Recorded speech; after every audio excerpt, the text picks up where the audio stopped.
Hello, everyone, and welcome once again to StudioJake interviews. Today, I am speaking with Miriam Kruishoop, and I hope, again, I'm butchering that. We talked about this before I started recording, but be sure to like this video, share it out, and ring that little bell. That way you get notifications. Next time I do one of these interviews, I love speaking with filmmakers, and I'm very excited to have Miriam on to talk about her short film, Estilo Americano, which is about a Latin family who comes together for a meal, and they all start discussing their different political beliefs and how they view things and whatnot. And it's a very fascinating short film. So I'm very excited. Miriam, thank you for joining me.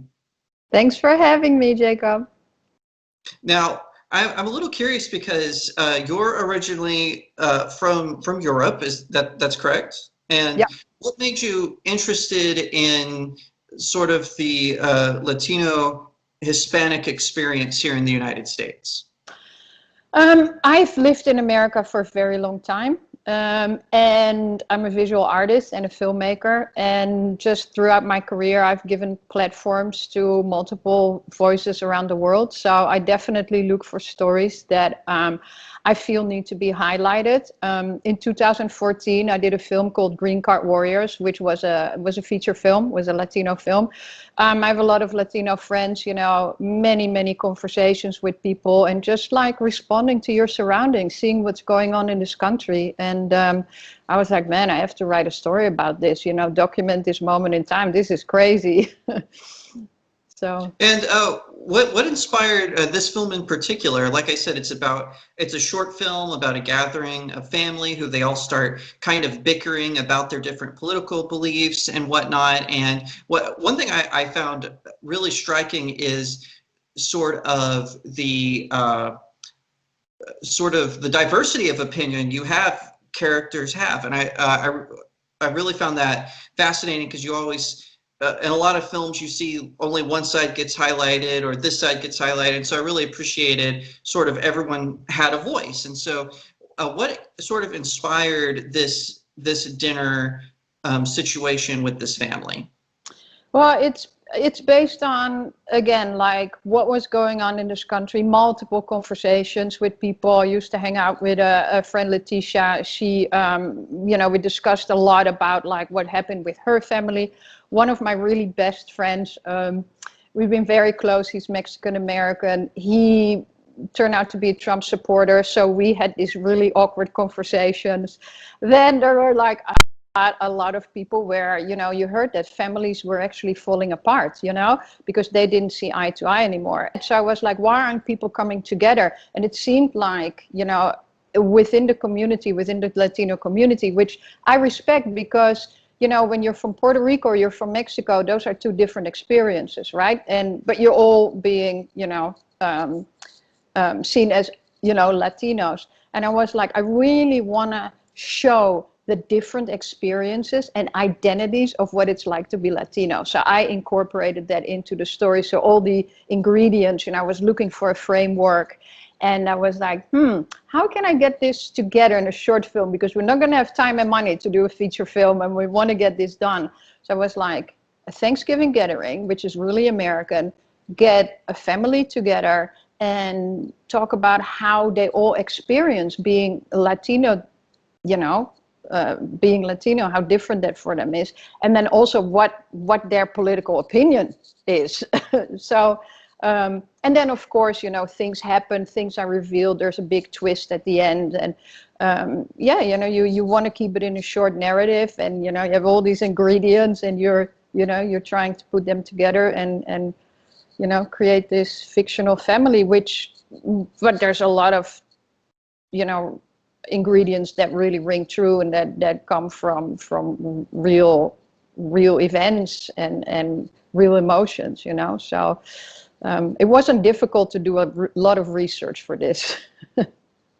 And as far as, because you've also done, like you said, you've done full-length feature films, is there a difference in shooting, besides, I know obviously there's a budgetary difference between shooting a short film and a feature-length film, but as far as like the techniques used, do you find that they're very similar, just shorter, or do you have like a kind of an exclusive technique when you're doing a short film? I really love that question. I think every film has a different approach because sort of it's not just the format that dictates it, it's the approach and like the visual approach. So for this, let's say Green Card Warriors, a lot of shooting on location, a lot of movement, you know, so you don't really, because there's movement, you don't need a very movable camera, you know, but now here with this, one of the ideas that I had, because it's something so timely, I still wanted to make a really timeless, beautiful piece of art, right? So that's why I decided to do it in black and white. I wanted to do it widescreen, shoot it on anamorphic lenses, blah, blah, blah. But you're restricted because you have 8 people that are sort of stationary at a table. So you decide, you know, how we have to keep the camera moving to make it interesting, and also to make sure when you talk about your coverage, which of course, you know, I worked on with David Frederick, the cinematographer, like how do you block out the scene and how do you make sure you have all the coverage, because it's not just about what people say, it's about how they react. So that was a very specific approach for this film and for this story.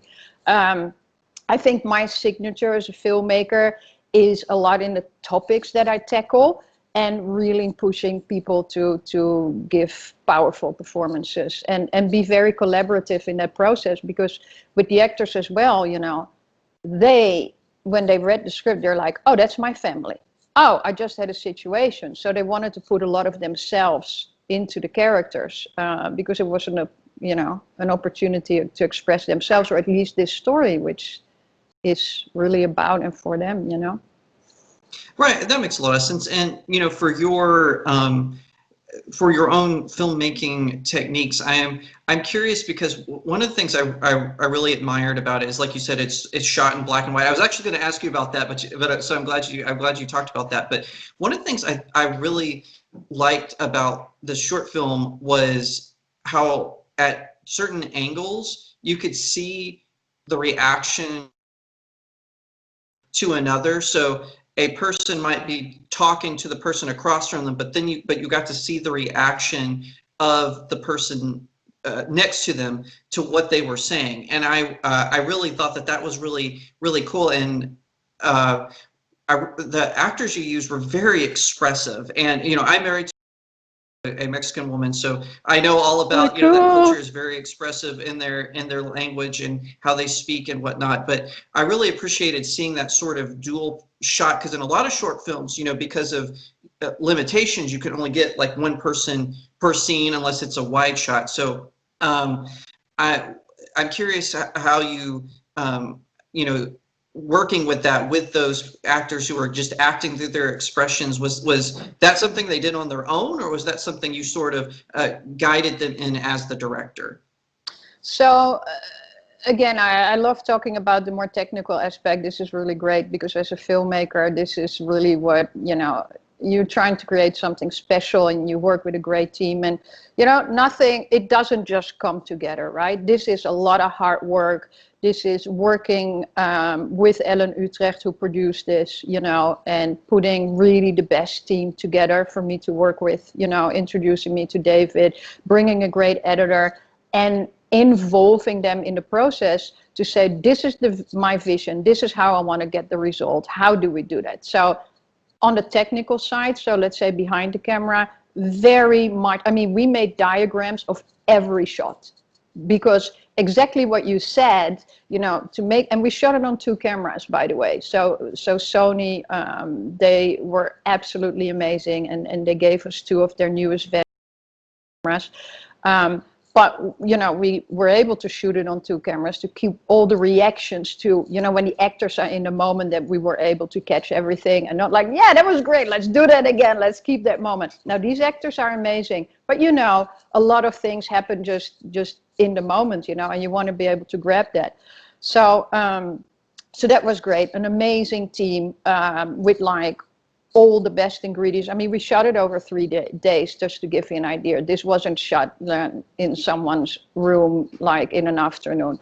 And then coming to the actors, it's a lot of preparation. We did a lot of rehearsals. We did table reads. I worked one-on-one with all the actors, all of them, because it's an ensemble cast. Everyone is as important, right? And again, not in what they're saying, it's maybe what they're not saying. So, you know, like I worked really wonderfully with Ruben on that, you know, on the ending. I mean, you know, I sat down with Lydia and we tackled her character, you know, worked very closely with Antonio, and then they tweak the script. They come up with suggestions, you know. So it's a long process, and that's how I like to work, because you really want to make sure their heart and soul into it. And, you know, at the let's say they're all such great actors. Could they have shown up on the day and pull it off? Absolutely. But me as a filmmaker, I am very, very about being very involved with my actors and working very closely. And also that's how you're able, I mean, 8 people in a room, 2 cameras, a lot of crew. I mean, you got to know what you're doing. And that's really, you know, kudos to Ellen and Dave and, you know, Enrique and everyone who was on set with me, you know, making this happen. And this is something, and this is more about your technique more broadly as opposed to the techniques you use for this film, which I'm sure there's a lot of overlap. But I always like to ask directors this question because I get such a variety of answers. But what is a genre that you haven't done that you would like to get involved with as a director, as a filmmaker? Always am curious because so many directors and filmmakers and actors even, they give such you know, just a whole host of different answers. So I'm a little curious, is there, you know, you've done sort of these serious genres and sort of these family breakdowns, and so is there a particular genre you would like to jump into to explore these themes that you talk about more fully? Yeah, absolutely. I feel I'm lucky enough to do what I really like to do, you know. I definitely feel that certain stories, for example, like Lone Survivor, right? Like I really love that movie because it's very, you know, it's got a lot of tension, great performances. Mark was amazing in it, you know, great character piece as well. So something like that. I actually wrote a war movie called Dogs of War very recently, where I could have like a troubled family where the youngest kid leaves, it's a true story by the way, to join the Marines and ends up on the front lines in Afghanistan during the Battle of Marja. So I think that has social justice themes. I mean, a 19-year-old that looks like a 15-year-old on the front line with a 1-year-old puppy, which is a bomb-sniffing dog, you know. I clearly have my opinion about that. And at the same time, it's full of battle scenes, you know. I developed a hockey film. I love hockey, I love sports, but it's about the drama side of it combined with wanting something to say about what's happening in our society, with an element of, I don't know if you could, I have a masculine side to me, you know, masculinity in the way how I shoot, and also in the stories that I like. I mean, I like something like Moneyball, you know, that really ticks a lot of boxes. But I also like 2 Days of the Condor, Chinatown, but I'm definitely not the rom-com kind of girl, and I don't think I'm made to make horror, even though I have tremendous respect for these genres. I mean, you want to do rom-com, you need to be a damn good writer, you know. So yeah, that's, or like Spy Games was a movie I really enjoyed, you know. So yeah, I gravitate towards that, and I hope that, you know, I can keep the integrity of telling like meaningful stories and implement, you know, these other elements. And yeah, I think I'm heading there. Well, that's great. And so Estilo Americano, it premieres next week, right? Yeah, so we have a screening at a festival, La Femme Film Festival, tomorrow, which is a wonderful festival that really focuses on female filmmakers. I was there in 2014 as well. Leslie does an amazing job. And she created a really cool platform. And then we are doing an exclusive with Los Cortes, which is so awesome and so cool because they really highlight Latino voices, storytelling, filmmakers, etc. So we're going to be on their platform exclusively for a week and starting on Monday. Yeah, it's wicked. I'm so happy. I'm so blessed.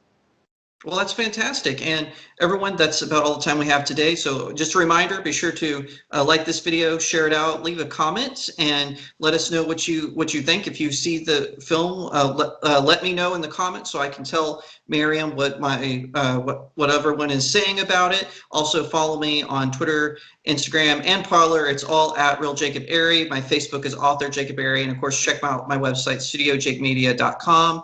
And Miriam, where can people find you? Where can they find out more information about the projects you're working on and whatnot? Okay, first of all, this is about the film, so it's estiloamericano.net. We also have a cool Instagram, estiloamericano.film. And then my website is my name, miriamkruishoop.com. And, you see a lot of my visual art as well, the installations, the other films that I've done.